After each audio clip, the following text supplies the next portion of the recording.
everyone. Good afternoon or good morning, depending on where you're at. I'd like to welcome everyone to today's webinar, AAPI Digital Public History Project Showcase. My name is Priya Chaya, and I'm the Associate Director of Content at the National Trust for Historic Preservation. And I want to wish everyone a happy Preservation Month and AAPI Heritage Month. This webinar is a co-production of the National Council on Public History's AAPI Working Group, the National Trust for Historic Preservation's Preservation Leadership Forum, and APIAHiP, Asian and Pacific Islander Americans in Historic Preservation. And we are so excited to have everyone here today. Before we get started, there's a couple of logistics for everyone to know. We will take questions from the audience during the webinar using the Q&A function at the bottom of the Zoom screen.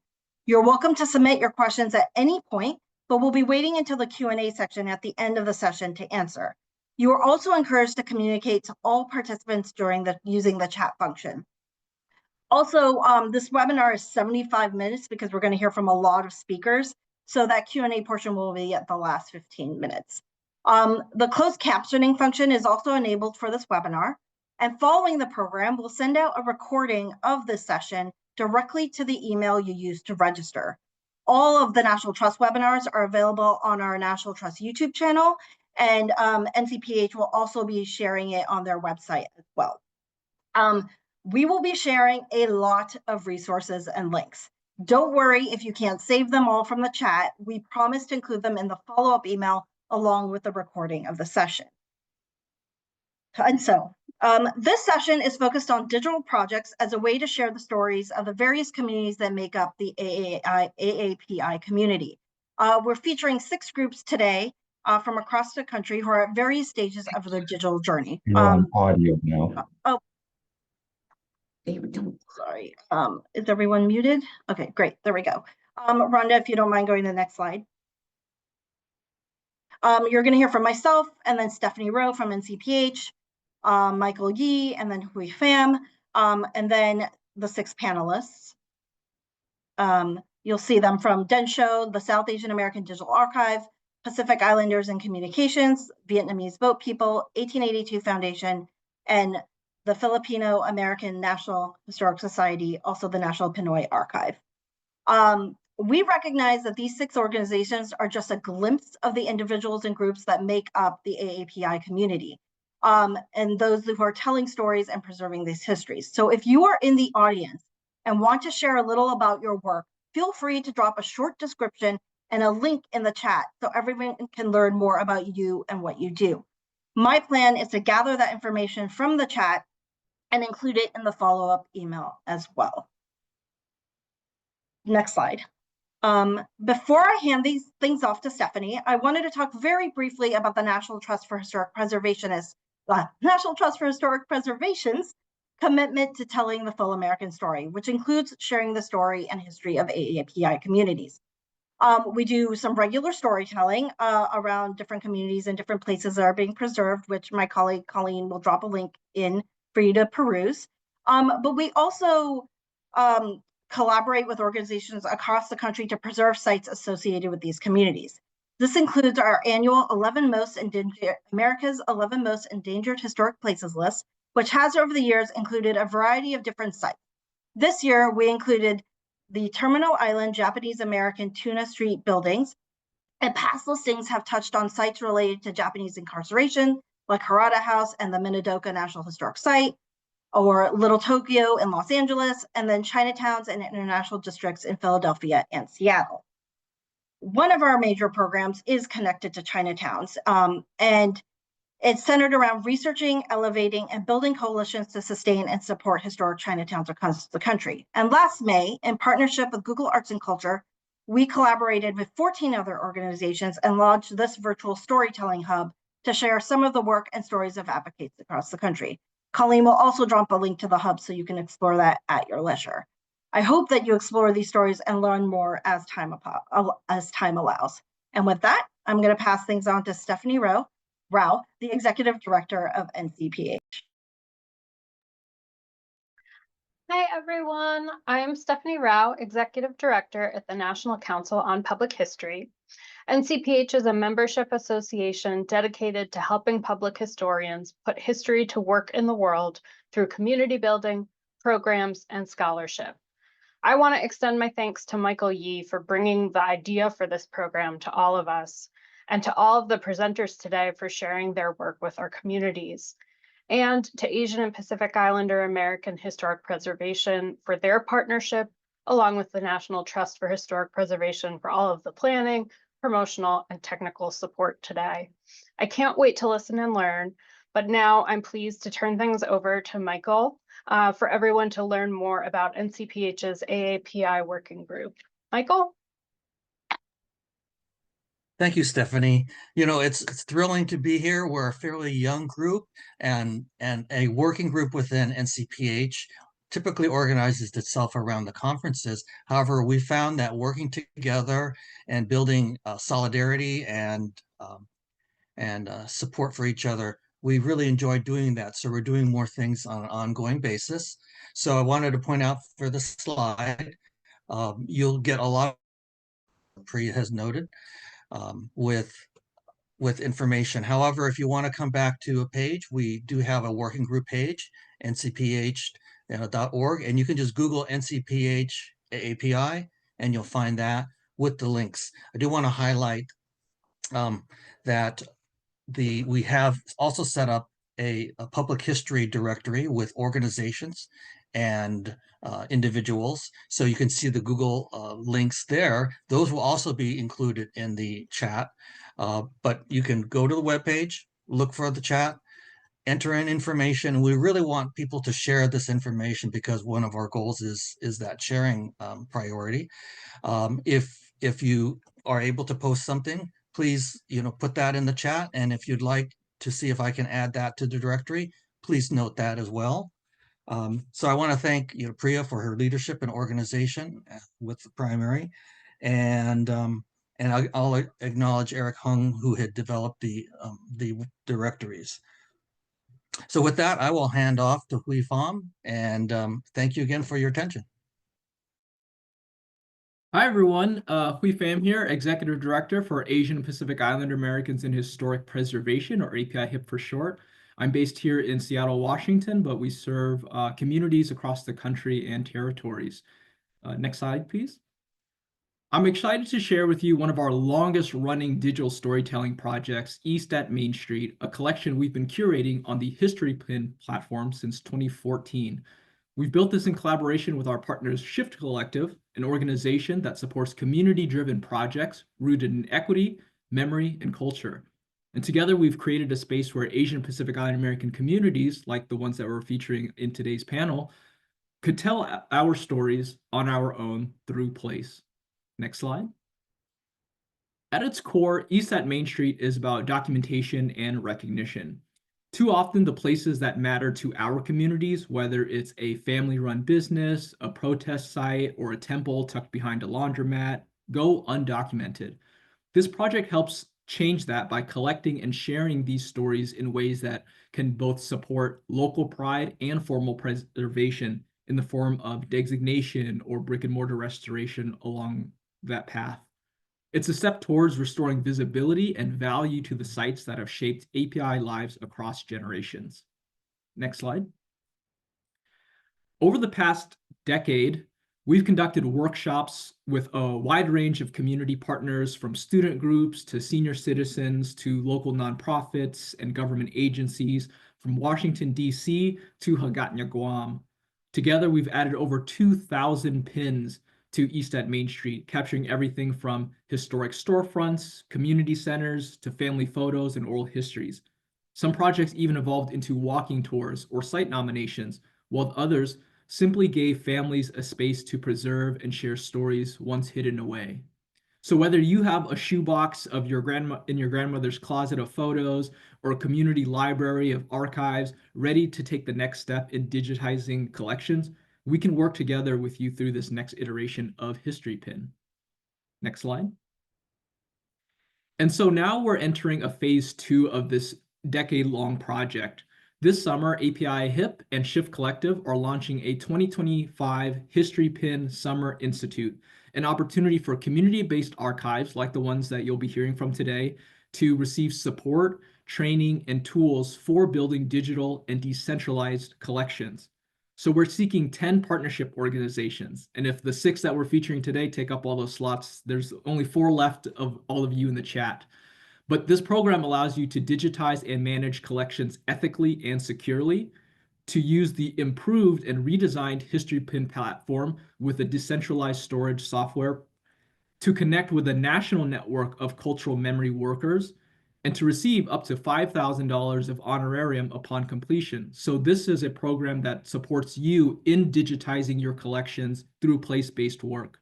This program runs from May through August, and applications are open until the end of this month. So if you're really serious and considering on how to get your community-based archives in a digitized and safe, ethical manner while incorporating emerging technologies, please reach out to us.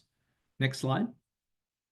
So if this work speaks to you or something that you'd like to do, please, we'd love to hear from you. You can explore more at apiahip.org/historypin and check out our workshops and collections and tutorials on YouTube or the main HistoryPin site. And so if you or your organization is interested, please reach out to me in the links in the presentation. But now that we have our pan-ethnic and national project pitched, now it's really time for the rest of the showcase, where we're going to feature 6 different organizations working on their digital archives or beginning to start the digitization process of their public history work. So I'd like to hand it off to Caitlin Oyekun from Densho. Hi, everyone. I think we can go to the next slide. So my name is Caitlin Oyekun. I'm the Archives Director at Densho.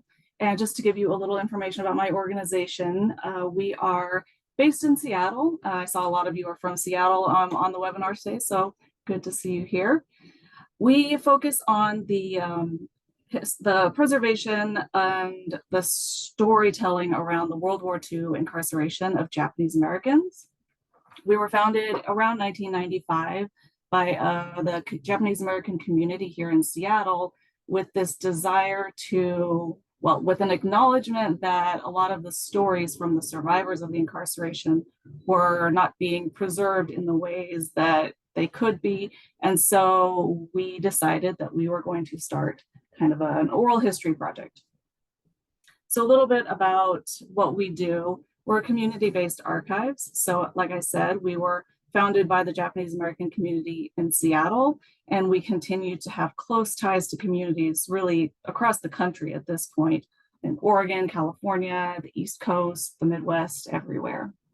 And we really value the types of interactions that we get to have with the community, and they're really the focus of what we do. So, our main mission is really about accessibility and preservation of materials related to the incarceration. So we are actually mostly digital based. From the very beginning, we saw that there was this, like in 1995, the internet was just kind of forming and becoming important. And we were really tech focused at the beginning. And that kind of set us up to the point where we're at now, where everything that we have that is, I will kind of go about in future slides, is accessible through our websites and our different resources that we have. I'll also say we are post-custodial and post-custodial archives, and that really means that we don't hold any physical collections. We have found that working with families and other partners and organizations that own their own materials, we are able to digitize those materials and then return them to them, which really has allowed us freedoms to, make many, many stories accessible to the public, but also allows people to retain their own family history, which is very important to them in many ways. And we were really dedicated to helping communities tell their own story, right? So our main goal has been to preserve oral histories or digitize photographs or newspapers and present those to different groups, be they artists or authors, documentarians, scholars, all of those groups, and allow them to use the primary source materials in their own ways to retell their stories and the stories of the community, and also to educate. So let's talk about some of the resources that we have in the next slide. So one of the main ones, and the one that I'm mainly responsible for here at Densho, is our digital repository. You can see the link is in the chat, and this is just a little snippet of what we have available right now. So we have over 1,000 oral histories. Most of them are video oral histories, so you can see as well as hear. They're all transcribed and segmented so that you can get them in small bits or watch the entire thing. And they're all transcribed. Over 100,000 digitized historical materials, so photographs, newspapers, letters, all of that. And everything is downloadable so that you can use it yourself. We've had artists use it in their work. We've had scholars download it and use it in their work. Just a few examples. And then we have contributions, like I said, from community members. We have, I think at this point, over 15 or 20 partner organizations that we work with and make their materials accessible in the digital repository as well. And then we also have, as a part of the digital repository, a names registry, which is a unique identifier for every person who was incarcerated during the war so that you can find them. And eventually we're working on linking all of the content in the DDR to these names. Next slide, please. We also have our encyclopedia, which is over 1,300 articles around the Japanese American experience. It's been curated over the past, I think it's been 13 years now. The articles are all written by scholars and subject matter experts, and they're linked within the Densho digital repository content. So you can link to oral histories or photos or things like that. It's one of our most popular sites. We get over 300,000 users a year, and everything is under Creative Commons. And I really encourage you, if you want to get sucked into just like a rabbit hole of information, all of those links you can click on and read new things. And we are coming out with a new and improved version of it in the coming months. So keep in touch for that. Next slide. And then we have two mapping initiatives that I thought I would just share. These are kind of secondary to our DDR and our encyclopedia, but each of these are a visualization of the journeys that the community took during the war. It's all based on geodata mapping. And my coworkers went through thousands and thousands of images and historical materials and things like train lists or censuses, and they mapped all of that information. And you can see it in the kind of the back map there. That's the sites of shame. And that handles all of the facilities during World War II. But then Mans in our close-up is we took one camp that we had a lot of data on, and we created a map specifically of that. And you can, it's kind of hard to tell from that image. So I encourage you to go and look at it, but you can zoom in, you can see individual people, where they were in the camp. You can get different data points and things like that. So it's a really interesting way, you know, a lot of us can learn visually, and I am helped when I can visualize things through maps or these barracks, and it really takes you into that world and gives you the experience of what was happening at the time. And then the next slide. So this is just my last slide.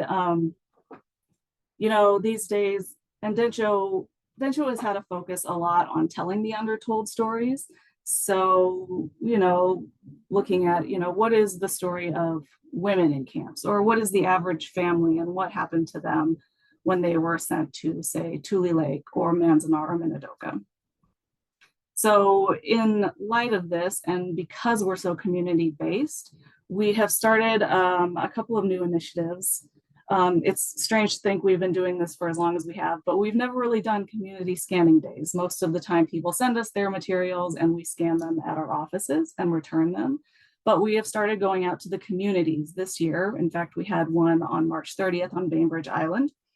And we go out to the community, they can come to us, they can see what we do, we can scan things on site. And then we're hoping to host more in Washington State and perhaps beyond in the coming years as we can find support for that. And then just very quickly at the end, we're also working on Assembly Center record downloads right now. So the National Archives record group 499 has just thousands and thousands of pages of digitized now Assembly Center records. And those are the camps they went to before they went to the main incarceration camps. And so these are underrepresented records, and we are hoping to provide another access point to those records for our community. So I think I'm close to time. Unfortunately, I have to run, so I will not be able to answer your questions in person during the Q&A. But if you put your questions in the Q&A, Priya will send me all of those and we can get them answered. And you can also contact me at densho.org. We have all of our email addresses up there, and I would be happy to answer any questions that you have.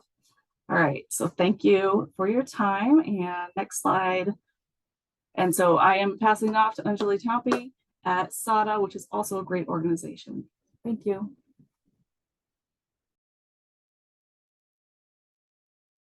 Hi, everyone.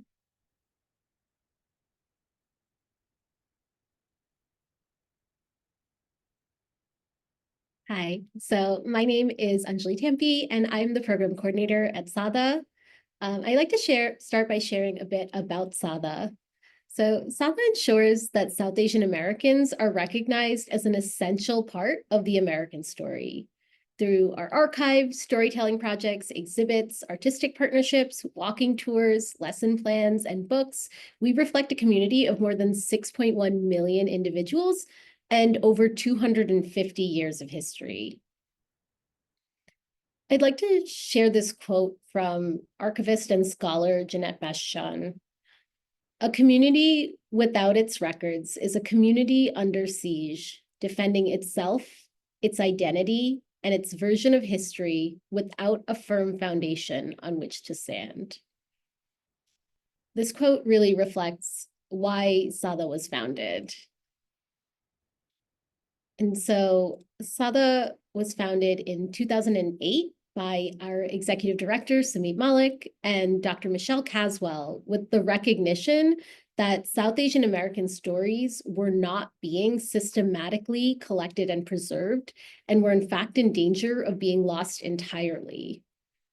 SADA was created as a community-based archive in order to work with our communities to collect, preserve, and make accessible these stories back to our communities.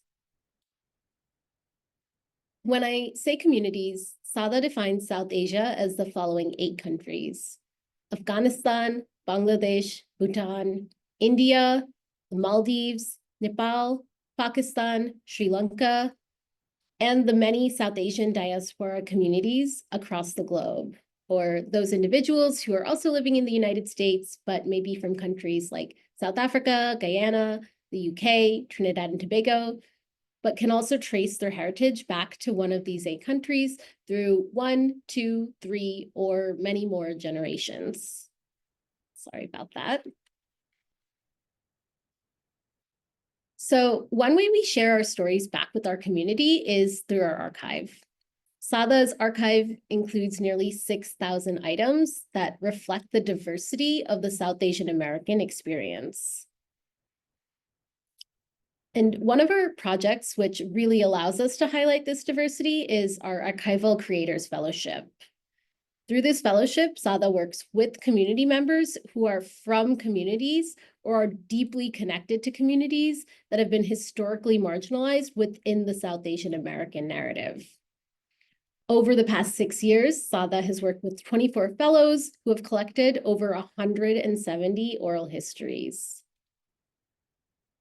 such as fellow Aliyah Ranjit Singh, whose project centers the Dougla, or Caribbean person of mixed African and Indian descent; Mustafa Saifuddin, who collected stories from the South Asian LGBTQIA+ community and created this exhibit titled Archive of Queer Brown Feelings; and fellow Danya Adanki, who collected stories from the Dalit community. So a fellowship project includes two components, an archival collection, as well as a digital exhibit. The archival collection consists of oral history interviews, along with any additional artifacts, such as photos, documents, articles, and other items shared by interviewees, which become a part of SADA's larger archive. Oral history interviews capture important community experiences, often not found in written sources, providing a rich and personal dimension to historical understanding. So while this is what the archive looks, the collection looks like as a part of SADA's archive, our fellows are also able to create virtual exhibits. These exhibits include an introduction to the collection, and fellows also work in collaboration with an artist to feature original artwork alongside clips and quotes from their oral history interviews. This is a clip from an oral history collected as a part of Danya's project. Liberation lies only when they touch you. When you make Dalit bodies as so powerful and strong that there is no liberation without the Dalit touch. That's the kind of affirmation that we need to arrive at. And fellow Efadul Huq created this exhibit titled Moving Memories, exploring the experiences of Bangladeshi queer migrants in the US. And he shares about his project here. Moving Memories is a virtual exhibit showcasing oral histories of Bangladeshi queer migrants in the US. All of us involved in this project understand that archiving is colonial business. But archiving is also a site of power struggle to tell our own histories. This archival collection is a product of deep trust, care, and queer love. And so this is just one of the incredible digital projects that SADA supports. We encourage you to visit sada.org to explore the projects of some of our other archival creative fellows, as well as all of the other ways that SADA shares stories back out to our community members. Thank you. And I would like to pass it over now to Ha'a'eo Awai Decker with Pacific Islanders in Communications. Thank you, Anjali. Aloha ya kako o ha'aheo ko inoa no moko keawe mai au a me makiki me Seattle noho au. Aloha, my name is Ha'aheo. I am from the Big Island of Hawaii, and I split my time between Makiki in Honolulu, Oahu, and Seattle, Washington. And I'm a program manager at Pacific Islanders in Communications. So I can talk about Pacific Islanders in Communications if we go to the next slide.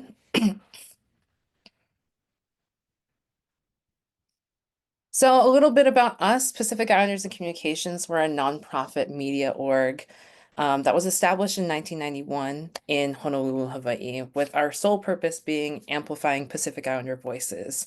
So specifically the indigenous people of Polynesia, Micronesia, Melanesia, and Australia, as well as their diasporic communities. And the way that we do that is by funding, developing, producing, and providing professional development within the film industry. And our sole field in that is public media. So we distribute, we support, we fund through public media, working with PBS, working with the National Multicultural Alliance, which is made up of 5 multicultural public media orgs. That includes Pacific Islanders in Communications, the Latino Public Broadcast, Black Public Media, Vision Maker Media, and the Center for Asian American Media. Next slide. So when invited to this, we were really trying to think about how we work in preservation and archives, given that we do a lot of producing work for the future, producing work for the present. And the first place that we went to was Ulu'ulu. Ulu'ulu is the Hawaii State Moving Image Archive, and it's based out of the University of Hawaii in West Oahu.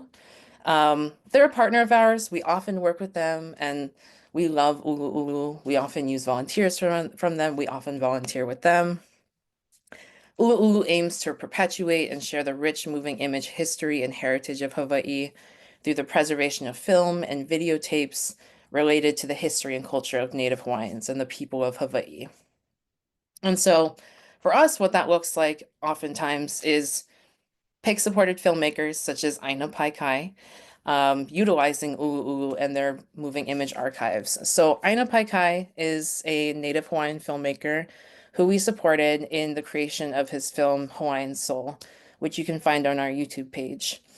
Hawaiian Soul is a short film that explores a beloved Hawaiian activist named George Helm and his work in combating the military occupation and specifically the bombing of Kaho'olawe. And so Aina would use these moving image films of George Helm to not only support the creation of his script, but also support the foundation of the character for his actors. And so his actor would use the films and interviews and images of George Helm in order to have the foundation for how he looked, how he spoke in the film, and how he acted. But most of all, what we have collaborated with Ulu'ulu on is they are in the process of digitizing all of our films and our tapes. So given that we've been around for about 34 years, that is a lot of content.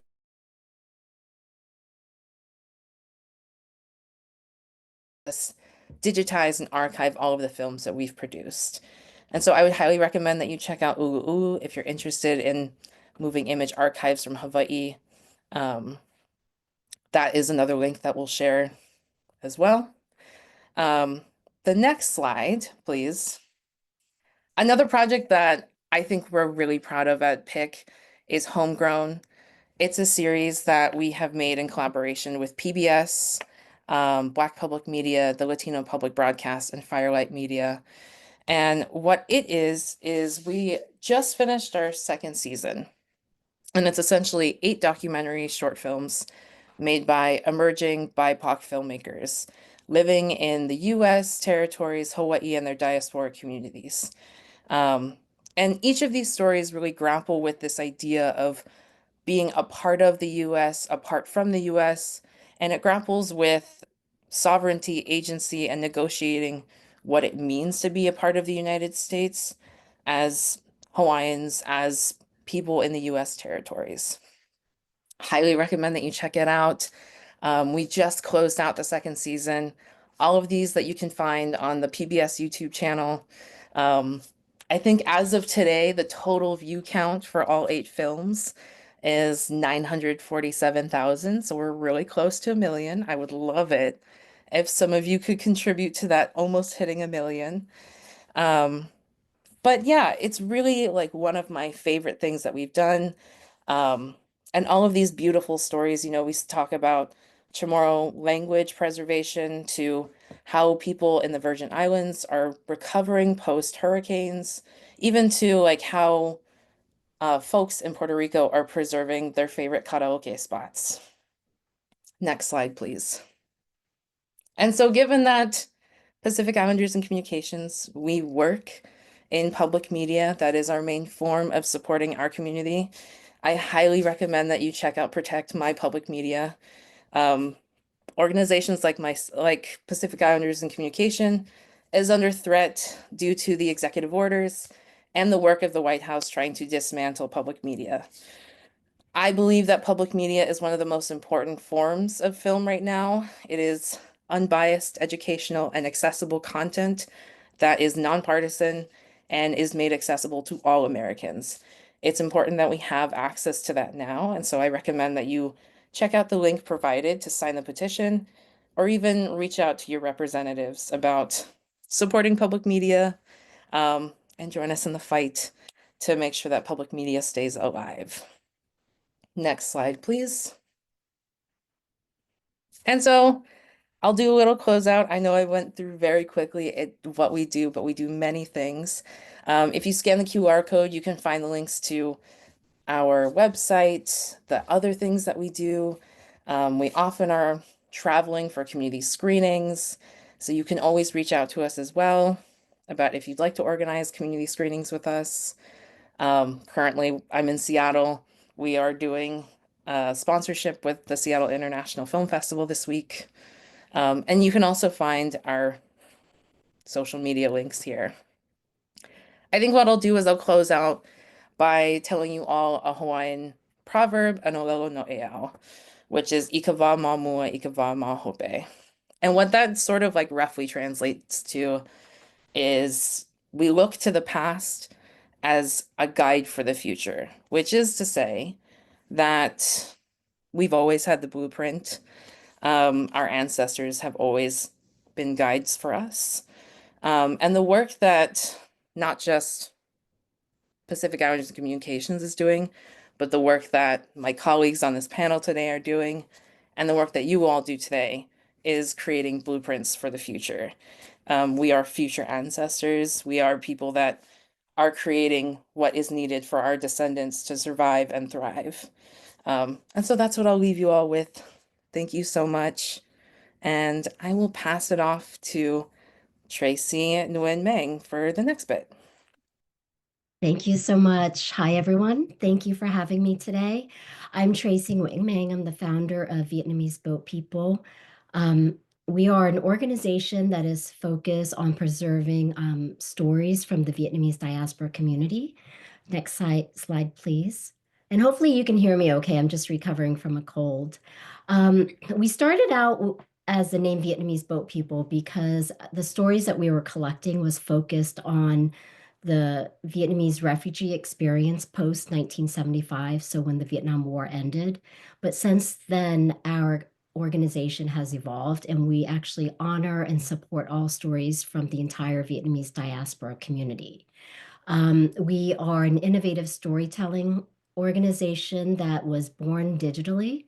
So we focus on digital archives and community-driven programs. And really at the heart of it, we try to provide platforms that are accessible to everybody in the community so that they don't have to go navigate for our resources in libraries or other places, but they can actually just go on our website and have a wealth of information and stories that they can navigate through. We were born first as a digital company through our podcast. And what we did was we would record oral histories in audio format, and then we would curate them into 30 minutes or less stories that we would push out onto our podcast. It's available on all major platforms, and it allowed us to reach an international audience. For us, it was important because following the Vietnam War, the Vietnamese refugees were actually resettled in various countries, various refugee camps across Southeast Asia, but then countries across globally. So not only the United States, but Canada, Australia, United Kingdom, France, Germany, Belgium. A lot of countries took in the Vietnamese refugees. So this community has a connection that is very much globally. Our podcast right now is in season 7, and because this year is the 50th anniversary of the fall of Saigon, we decided to create something slightly different than what we've done in the past seasons. This season is called Then and Now, and rather than focusing on stories of the past, we actually are creating narratives that are about we as a community today and how we have evolved and where do we go from here 50 years after the fall of Saigon. It's available now and it's free to listen to. So hopefully after this presentation, you'll go search for it on Apple Podcasts or Spotify and you'll subscribe to the show. Some other digital programs that were born after the podcast are our journey maps, which I'll show you in a little bit. We also have Meivik Story Slam, which is our annual signature event. It's done virtually, and we do an open call for story submissions across the world. And we give our our community 33 minutes or less to submit a video format where they get to share their own narrative, their own family stories, or their own personal journeys of what it means to be Vietnamese American or Vietnamese Canadian. And every year we select about 5 to 7 stories to feature on our live virtual event, and our storytellers are awarded with a cash prize for being brave and vulnerable and sharing their family stories. We also have a community blog where we showcase various short stories, poems, just different sort of artistic ways in which people want to share their personal narratives. Um, Beyond our digital programming, we also do some hybrid programs. They are some storytelling workshops where we, bring people in and we try to help them think about where they might begin to preserve their own family stories. For most of us in the Vietnamese diaspora, because of the background and the history of how we fled our country, a lot of it is very traumatizing. And so oftentimes it's not talked about in family and in households. So we try to encourage individuals to kind of break down the pieces and do it incrementally at home and do it in a way that feels comfortable and natural and less intimidating. And so the storytelling workshops has various different ways in which we, aid people in approaching self-preservation. And then we also do oral history recordings. Oftentimes we do them virtually where people get to sign up and we record the stories for them and we archive them on our digital platform. But we also do in-person community events where I'll show you in a little bit.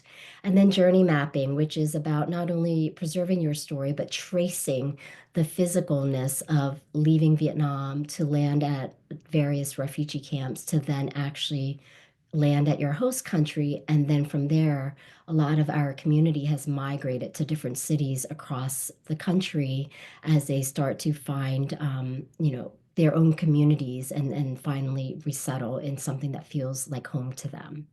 We do have self-serve resources on our website. We have a conversation cards plus journal. It's a deck of cards with questions in both English and Vietnamese. And it's designed to take sort of the intimidation around how do I begin asking my family members the questions about our history. And we have a journal that pairs with it so that as you're doing that, you can jot down notes. We also have DIY oral history tutorials on our website that we've collected with other partners and shared what they've done. And with our podcast, we have discussion guides that people can use in the classroom or just within community groups. Next slide, please.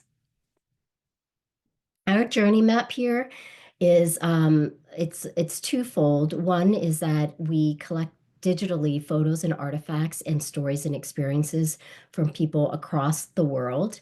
And the map you see on the left is plotting where the stories currently reference those locations. So for example, if the location started out in Vietnam, you'll see dots there. If they landed in refugee camps like the Philippines or Indonesia, you'll see dots there. And when you put your mouse over it, it'll pop up the stories that exist. On the right, you'll see stories that exist across the United States. And those dots represent that that's where the individual resides today. And we also have stories that we've collected across Europe. So users can navigate the journeys, map themselves, and just kind of explore the richness of the stories that we have over the last 7 years since our organization has started. Next slide, please. In addition to individual stories, what we do is featured collections. So we as a team physically go to different cities and we do weekend community recordings. People sign up for free. We do sessions with them. We collect artifacts, but we actually don't hold onto the artifacts. We either scan them or photograph them, and then we archive them with those individual stories. And so what you see here is stories from Oklahoma City. And we did that in partnership with Oklahoma Humanities and Possibilities organization. But we have some other cities on our website that you can check out, and we're continuously partnering with different cities to do that around the country. Next slide. What we have coming up is that we realize that a lot of what we do is digital. And while it's very meaningful because it allows people across the world to really navigate, explore, and learn from the stories that our community has to share. And what's important is because our history so much is anchored by the Vietnam War when it comes to the Vietnamese American community. And oftentimes our stories are told by journalists, politicians, historians, and they're not told by the Vietnamese people themselves who've experienced this. And we're 50 years now later, we're third, fourth generation Vietnamese Americans, and the history is still not well told in a way that it fully reflects the complexity of our experiences. So what we've done, to date is really try to show something that was intergenerational, that was told in first person, and that was told by the community themselves. But because most of our work has been digital, we felt that it was important to then bring these stories to a physical space. So this year we will be launching an Our Journeys exhibition. And over the years, we've collected almost 400 stories across the world. And what we've done is we've curated those stories. And those stories will be reflected in this exhibition. It would debut in New York City, and it will actually travel across the United States in the next 2 years. And so if you visit our website, you'll see the tour schedule coming up in the next 2 years. And I know my time is running out, so I'll leave you with that. And I invite you to visit our website, explore all of our digital programs, as well as look at our upcoming exhibition. Thank you so much. And I'm going to hand it over to Amy Tran with the 1882 Project Foundation. Great. Thank you, Tracy. I'm Amy Trang. I work with 1882 Project Foundation. Real quick on this first slide, these are pictures of our Salt Lake City Rural Chinatown and Hidden Sites Conference last June. And it's an initiative that we started last year and we're continuing to do hopefully every year or every other year. But the 1882 Project Foundation, we were started in 2011.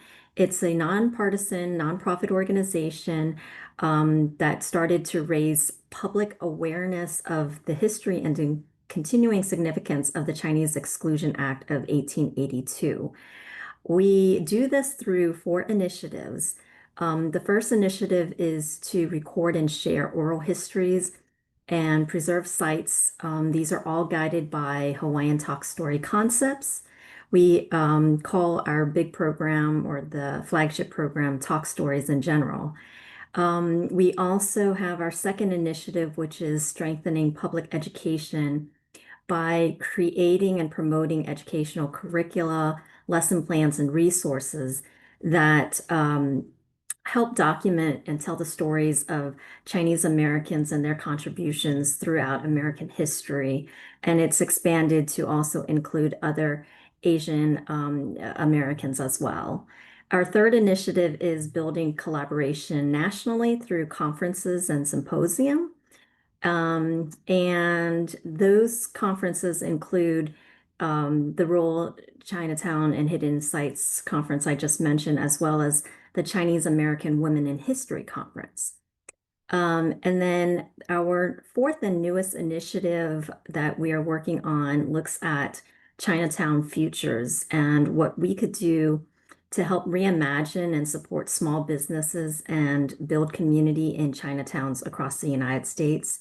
1882 Project Foundation, we are located in DC Chinatown, and we are now expanding to Sacramento, where we're going to be focusing a lot on creating heritage tours so that people can have a hands-on experience visiting these sites. So next slide, please.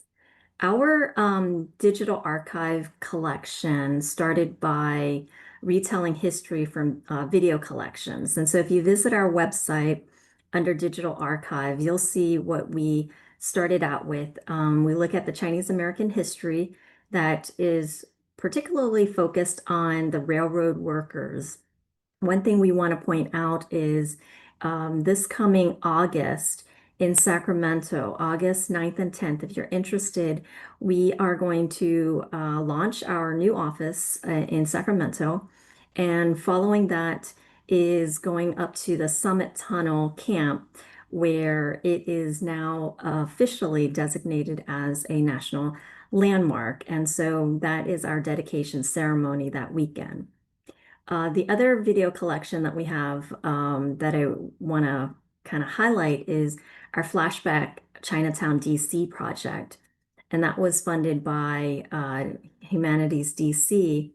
And that is a collection of videos in which individuals who grew up in DC Chinatown retell their stories and talk about how Chinatown DC has evolved. And using that video collection, we recently finished our curriculum and lesson plans, in which we are now in the process of introducing into DC public schools as well as private schools in the area, especially for teachers who are looking for content to teach around Lunar New Year and May, Asian American Pacific Islander Native Hawaiian Heritage Month. So next slide. This is something that we have been exploring when we were collaborating with others to leverage technology and resources to uncover historical sites. So this came about at our Rural Chinatown and Hidden Sites Conference in Salt Lake City. The video imaging was presented by Chelsea M. Rose. She's the director of the Southern Oregon University Laboratory of Anthropology. And there is a link here if you want to learn more about the Oregon Chinese Diaspora Project website. But I would ask if you could play the video so everyone can see what this imaging looks like. So just imagine trying to explore a tunnel without actually going through or visiting a tunnel. And these were done by sonar radar. And it gives you a good feel of, you know, how deep and wide or how long these tunnels may have been. And some of these tunnels are still very dangerous. So this is a secondary way of learning about some of the tunnels that were built by Chinese workers. Next slide. And then more recently, here's a demo of 3D imaging of reconstructing Hanford China Alley. So the link could also be found on YouTube if you want to explore. But this was looking at China Alley in Hanford, California, and imagining what that site may have looked like, because a lot of it is now, you know, deserted area. And so this project in particular also has been utilized in Boston as well as in the Library of Congress. And it would be part of our next initiative of looking at DC Chinatown, past and present, and imagining what that has evolved into.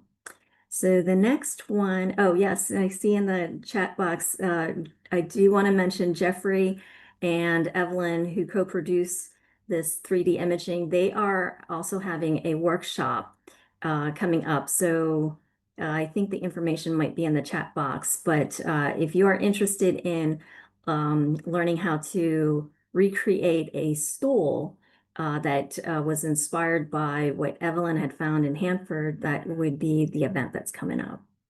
And next slide here. Okay, so what will we do next? If you are very interested in what you saw here, I would encourage you to look into joining us at the next Rural Chinatowns and Hidden Sites Conference in Memphis, Tennessee. So it's going to be held October 15th through 18th, 2015.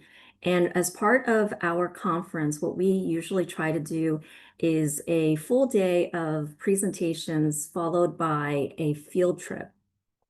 So whereas when we went to Salt Lake City, we went out to Terrence, Utah, which is what many people know as an abandoned Chinatown and a ghost town. We walked the site to understand what that Chinatown may have looked like for railroad workers as they were building the railroad through that area. And then for this upcoming conference in Memphis, we're going to be taking a trip down to the Mississippi Delta for those who may be interested in learning more about the Chinese community. There wasn't a formal Chinatown, but definitely a large untold Chinese community that lived down in the South. And for those who have been watching a recent movie called Sinner, I was told that there is a clip in there that highlights the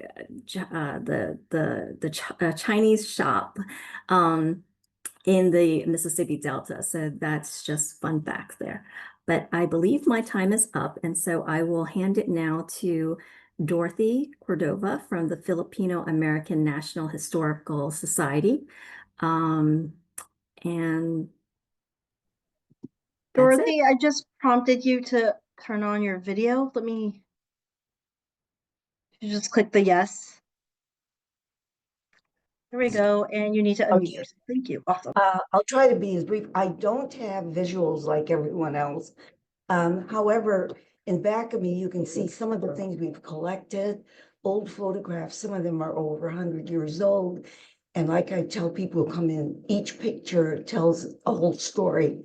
So what I should say is this: Vaughn started in 1982 after at the end of a project that I got from NEH to gather the history of Filipinos and Koreans nationally. The money was gone, but the work had to continue. So we started a historical society, and it was completely volunteer.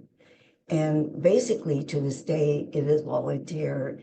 The money that we get usually is put into things like exhibits, the journal, different various and sundry things, so we can share the history that we've had. Just to briefly tell you what we have several thousand photographs and documents. We have several hundred oral histories where we collected the stories of people who came in the early 1900s and some today.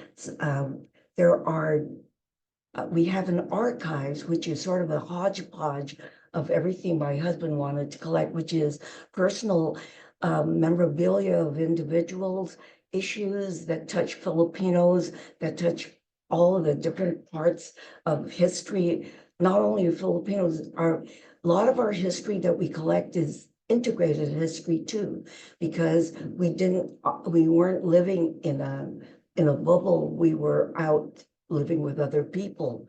And over the years, we opened up. I mean, we started here in Seattle, and though the history we were gathering was national, and it was important for us to share everything we had from the very beginning, because we said that the money that we got for the initial collection came from the government, and so it was, everything belonged to the people. Over the years, we decided that we would do a bigger sharing than just little lectures here in Seattle.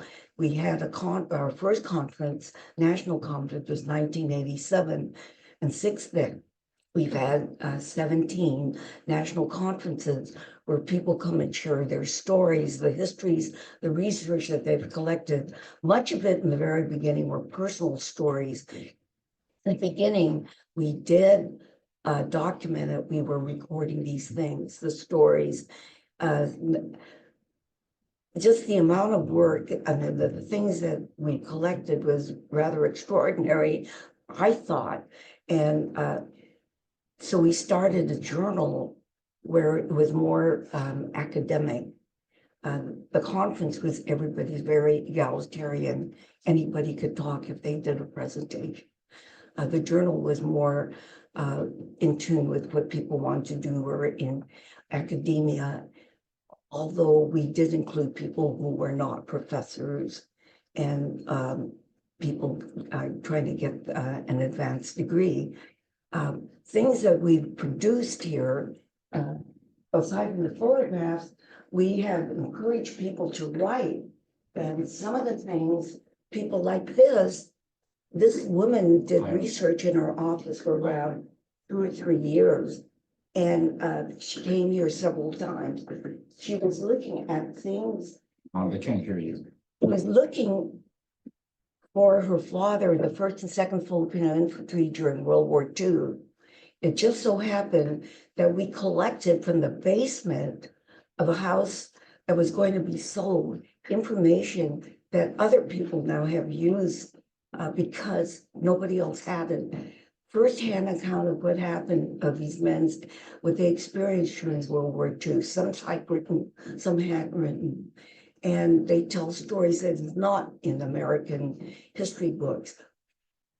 I started fonts because we were diminished. We were not mentioned in history. And so I actually say I have a chip on my shoulders. So over the years, we've shown that we've done other things. What we've done, and I'm trying to run through 42 years of what we have, we've encouraged people to write local history. We have 45 chapters now, and some of our chapters have written their own history. Here's Washington, D.C., East Bay, and there are many others. And this is put out by Arcadia, and much of it is in pictures. They want to have photographs, more photographs. They limit the amount of words that you can use. Every letter counts. We have our journal, I mentioned that. The archives, we found out during the pandemic, it was really interesting. We found that we can touch so many people through Zoomcasts. And we bring people from all over to talk on a certain issue. For example, for civil rights, we did that right before the last election. Why did people vote? What were they fighting for? So civil rights were there. Lately, there are certain things that we proclaim nationally. One, that Morro Bay was one of the oldest, if not the oldest, the whole thing of Morro Bay, the Manila men in Louisiana, they started fishing industries down there. And then one of our other scholars found documentation. The first documentation that we could find, or she could find, on the first presence of Filipinos, or we weren't known as Filipinos, we were known by the Spaniards as Indios. They called everybody, they subjugated Indios. And so the Indios landed in Morro Bay in 1587. So nationally now we proclaim every October as Filipino American National Month. And it's given our people a sense of feeling that, hey, they're paying attention to us, or at least we're paying attention to ourselves. So we have that, and then that's a national, that is a historical site, Morro Bay. There's a big, huge rock, which was written down in the ship's log and of the captain. And along the coast of California, that's the only log that's several stories high. And so there's Morro Bay. Lately, what we've been doing here from National, I write grants. We do exhibits, things like Filipino women in America that goes all the way back to 1800 up to the present. Then we did a documentary on Filipinos, where we started with Marina Espino from Louisiana, and we go all the way up. All these things are open. We share with everybody. People have used our materials. We don't, if they're just historians, we don't charge them. The they can use it. All we do is we ask them for a copy of whatever book they're doing or the documentary. We've recently, what we've done is when the pandemic came and hit everybody, so offices were closed, we still were getting tiny grants. And one was on historic sites in Washington State.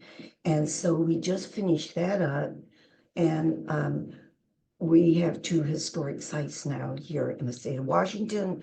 And I'll close it by saying that we are going to, right now, presently, as of say a week ago, there are 2, we have an exhibit that's going to every port along the Saley Sea. And for you who are not familiar with state of Washington, that's from Tacoma all the way up to Canada, where every port is going to show an exhibit which is called Filipinos on the Waterfront.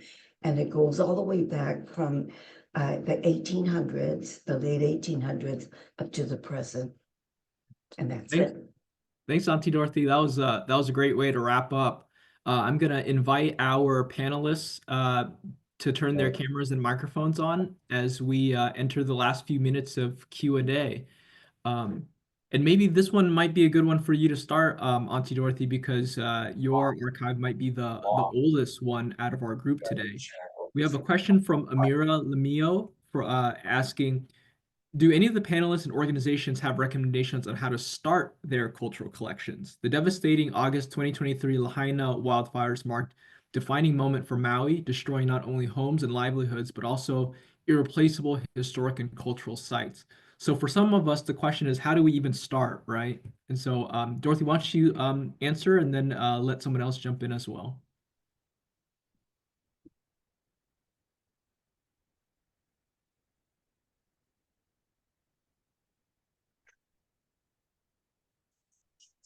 Auntie, do you have an answer for how you start a collection in the first place when you're starting from scratch almost?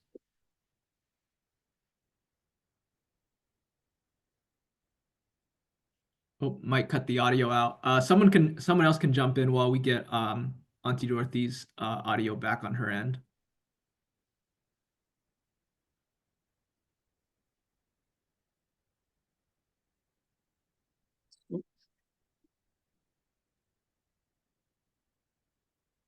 Can I ask a question? Yeah, I was asking, how do you start a collection when you're starting from scratch, or especially after a disaster, or your community, doesn't have an archive to jump off of? Are you asking everybody? No, Yes, you. but you can start. Actually, our collections, we didn't know we had a collection until we realized that there was a huge amount of stuff. It's interesting. We actually go out and gather things through oral histories, gathering the photographs. But one of the things that's intriguing, and I don't know, people actually bring things to us when, especially when an old timer dies, the family, the children now bring things that aren't precious to them, and they'll say, "We think you want these things," and people will bring all kinds of stuff, and it's all important as far as I'm goes. At first, I would wonder, what do I keep and what do I throw away? And lately, we found out that we try to keep as much as we can, because it could be very important for someone we don't know is looking for this particular thing. And the stories are important. And for Tracey or Heo, Anjali, I know you guys kind of went out and kind of generated your content rather than starting with photos and archival material. Can you tell us about that process? Yeah, I can start, Hui. Thank you. We're relatively new, I think, compared to some other organizations on this call. So we started in 2018. And we didn't partner with any other organization to start our collection. So in hindsight, I would say for the person who asked the question is perhaps look locally to see if there's another nonprofit organization that may be interested in helping you start the collection that you can spearhead or help initiate.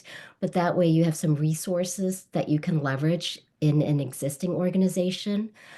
For us, what we did was I just started interviewing people I knew that had these lived experiences around the type of collection that I wanted to create. And then from there, once we had a couple of sound bites or audio recordings to share, I created an Instagram page and I shared snippets of it. And we had a Google form that said, if there are others out there that would like to share your story with us, contact us. Some of our volunteers went through oral history training so that we could be just, structurally prepared to understand like how to conduct an interview in a way that is, emotionally sensitive to the nature of the stories that we're seeking, as well as a release form. So there's sort of like logistical things that you also have to think about when you're collecting someone's stories. I went out and I just kind of worked with some universities to understand what it takes to do an oral history project. But then at the same time, we were very grassroots, we were very organic. We put it out there on social media. We had a forum, we had people sign up, and we did some in person by renting out a local studio. Sometimes we rented out a space and brought our own recording equipment. And then sometimes we did it on Zoom. So there's really a variety of ways to do it, I think, today. Thanks, Tracy. I saw Amy, then Ha'ahu. Yeah.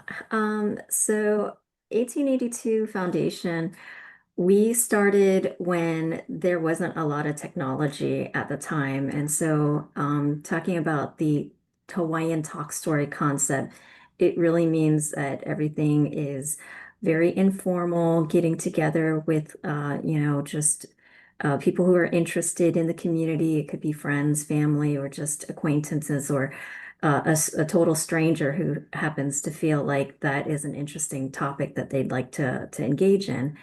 And it was, I remember at different libraries, we just got together, talked about tracing our family history, sharing our experiences.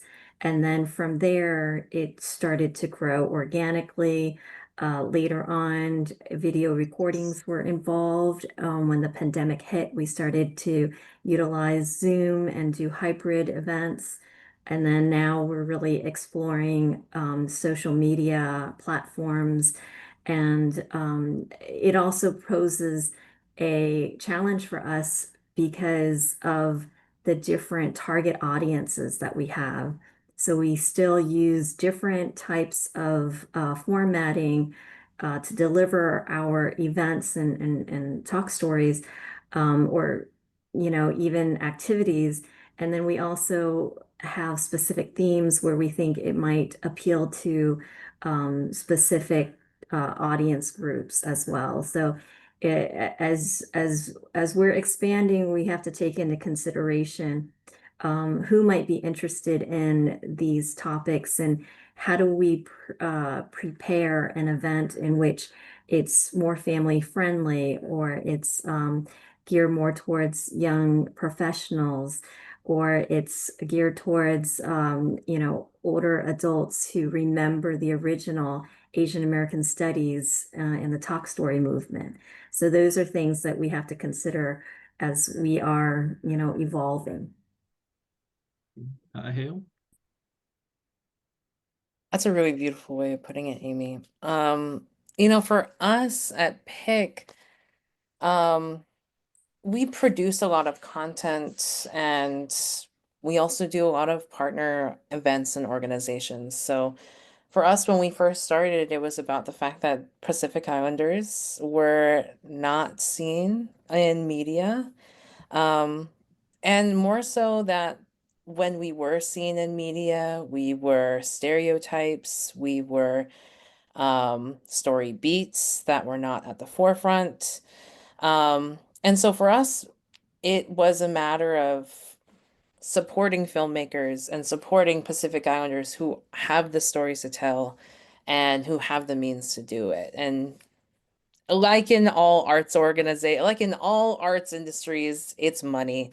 And like that is the one thing that we really love to provide is funding, to provide funding for projects that we see as really important. And for us, we think that the best people to tell these stories are the people who have lived through it and who have the authentic cultural knowledge and experience behind being Pacific Islander. You know, in terms of like specifically your question, I would say like look towards the foundations of what is already happening now and build on that. You know, like in terms of Maui, I know that there's Na'aikane o Maui, the cultural center of Maui, that who had a really extensive archives before it got burned in the Lahaina fires. They have so much knowledge in terms of the cultural center, in terms of the work that they did in the relief during Lahaina. I would really look towards them. I would even say like in terms of if you're looking at specifically Hawaii, Namako Ka'aina. Namako Ka'aina has like such extensive films. I mean, for those of you who don't know, Namako Ka'aina was a production company that was run by a couple in Hawaii, Puhipau and his wife. And they spent decades just like capturing cultural movements across the Pacific and specifically Hawaii. They were capturing community events. They had captured so many different like protests that happened in Hawaii, the Waimanalo evictions, the Sand Island evictions, the first Mauna Kea telescopes being built. And currently Namako Ka'aina is in the process of digitizing their extensive film. So, you know, Auntie has like lives on Big Island and she has a garage full of like DVDs, a garage full of VHSs of all the things that her and her husband had captured together. And they're in the process of digitizing. They have a satellite location on Oahu to watch those digitized archives for Oahu. And I know that they're in the process of doing that for their films from Maui. So I would definitely recommend checking those out as well. Thank you. And now we'll turn it over to Priya to close us out. Yeah, I just wanted to, Anjali, just because of Sada's origins as something that kind of started from scratch, did you have something real quick that you wanted to add? Nope, you're good? Okay. I just wanted to check. Great. So thank you everyone for being here today. Before we close out, a reminder that we will share the recording and all of those links in the follow-up email. It'll actually come from Zoom, but it'll be to the email that you registered with. I also wanted to sort of piggyback on what Heo said. I'm so sorry. I practiced before I said it. I still failed. About public media and advocacy. As you know, funding for historical institutions and arts from the federal level are threatened. The National Trust has put together a list of different organizations that are doing advocacy work for the NEA, the NEH, and IMLS. And I will share what was for public media. I'll also include that link in the follow-up email. So please take a look at that story. Colleen, I put it in the list late. And make sure that you're advocating for this work, not to mention the threats to the Historic Preservation Fund that are currently occurring. All of these things are places where we get funding. And then I also want to mention that we're in the process of thinking through some webinars for the summer to think about alternative funding strategies. So please, if you haven't, we'll have a link in a moment for where you can sign up for our list at the National Trust related to future webinars. But in the meantime, NCPH has this upcoming webinar about CLIO that is coming up on May 28th. So we wanted to make sure that you saw that. And then Rhonda, next slide. The National Trust has a couple different things happening. We have our annual conference, Pass Forward, in Milwaukee in September. We're doing a National Preservation Law Conference, if that is something you are interested in November. And then our next webinar at the end of Preservation Month is a live recording of the podcast Tangible Remnants, which is looking at a decade of Hope Crew, which is our program called, it's the Hands-On Preservation Experience. And they've just hit 10 years. And so it's going to be a really great conversation with Nikita Reed, Monica Rhodes, and Milan Jordan. And we hope that you can show up to that. But that link, upcoming webinars, is where you can also sign up for our training. So finally, thank you so much for attending today. Everyone, thank you so much for sharing your speech, about your projects and your experiences and what you're working on. We're really deeply appreciative of you taking the time. For those of you who attended as well, I will share everything after the webinar, I promise. Just give me about 24 hours. Have a great day, and happy Preservation Month and APIA Heritage Month. Bye. Mahalo, thank you.